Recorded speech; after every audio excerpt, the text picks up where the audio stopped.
friends! Welcome back again. This is the very exciting part, the annual report part 4. This is the inventory. So, let's start. Okay.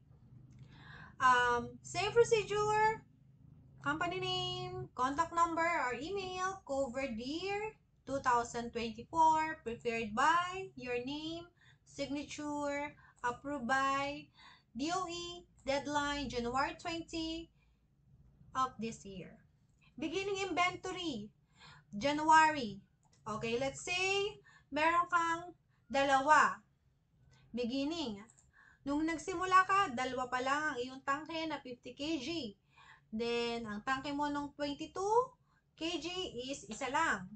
Then, 11 kg, ang tangke mo ay 5. Wala kang tangke ng 9, 7, 5, 2, less than 1 kilo, wala. Others, wala. Okay. Ang total niyan, guys, is, tandaan, total in kg. Hindi total number ng tangke. Okay? Total in kg. So, let's start. Equals. Okay? 50. Ilan ang 50 mo? So, times. Times 2. Equals 10. Next, click ulit natin. I-plus natin sa 22. 22 times 1 equals 122. Plus ulit natin. Plus 11.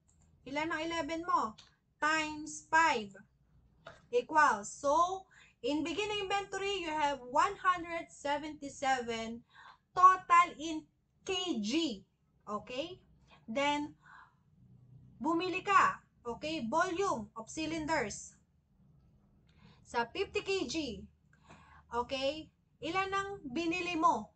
Okay? Ilan ang pinarepil mo? Oh, let's say, nagpa-refill ka ng isa ulit.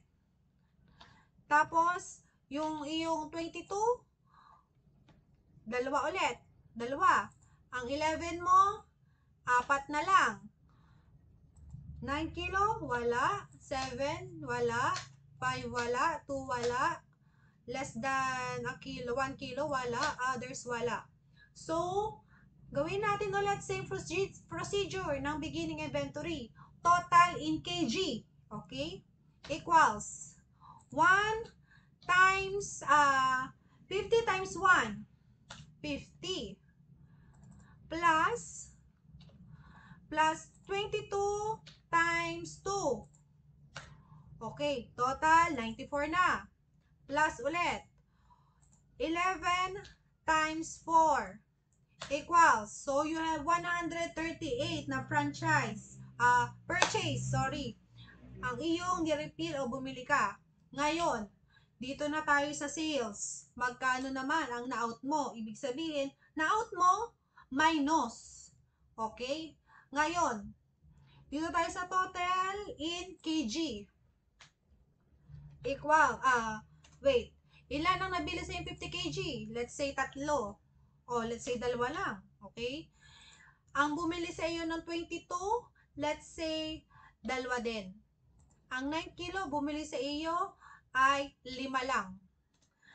Then, wala ka naman itong 9, wala kang 7, wala kang 5, wala kang 2.7, wala kang less than 1 kilo or others. Then, total in kg equals, same process, 50 times 2. Enter. Then, plus 22 times 2 equals 144. Plus 11 times 5 equals, meaning 199 ang nabenta mo sa loob ng month ng January. Okay. Ngayon, punta tayo sa ending inventory. Sa ending inventory, ano ang huling hawak-hawak mo na stock matapos ang January? Ngayon, punta tayo dito sa 50 kg. Equals, okay? Meaning, ending inventory is equal to beginning plus purchase minus sale equals the ending. Okay, again, beginning inventory plus purchase minus sale. Okay, ngayon, equals, formula,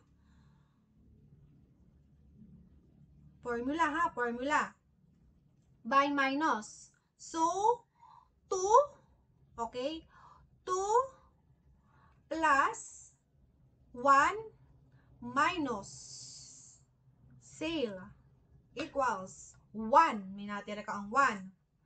Sa 22 kg, 1 plus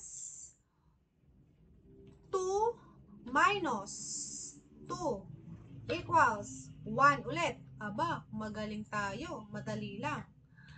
Sa 11, 5 plus 4 minus 5 equals ulit. Minus 4 minus 5 equals, aba, mali. Ulit ang formula. Equals 5 plus 4 minus 5 equals 4. Okay? 4 ang natira sa 11 mo. Dito naman 0, 0. Example, wala ka nga yan eh. Bakit mo lalagyan? So, total in kg. Okay?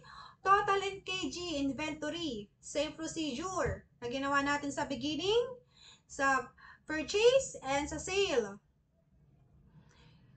Ilan ang total in kg mo? In kg ha. Hindi number ng tangke.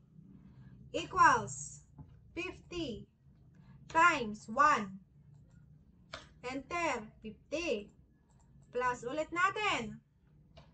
Okay? 22 times 1 equals 72. Plus ulit natin kasi meron pa tayong 11 kg. 22 times 4 equals. So, ibig sabihin, ang ending inventory mo ay 116 kg. Kung ano ang inventory mo, ang ending inventory mo, ayon ang magiging beginning inventory mo sa month ng February. So, kokopyahin lang natin yan. Okay? 1, 4, 0, 0, 0, 0, 0, 0. Then, 116. Okay. Tingnan natin kung tama ang ating formula. Okay. Equals 177 plus 138 minus 199. 166. Tama. So, ganun lang po. Again. Kung anong ending, yun ang beginning the next month. Kung ang ending dito, sa February ay 100, ang beginning sa March, 100. Okay, ganun lang po. Sana po ay naintindihan po nila. Okay? Reminder, submission of this report shall be on per trademark or trade name basis. Meaning, kung ilang brand na meron ka, kung 10 brand ka, 10 rin ang gagawin mo. Eh ako, isa lang. Kaya isa lang. So, yun lang po. Maraming salamat. Next part na po tayo.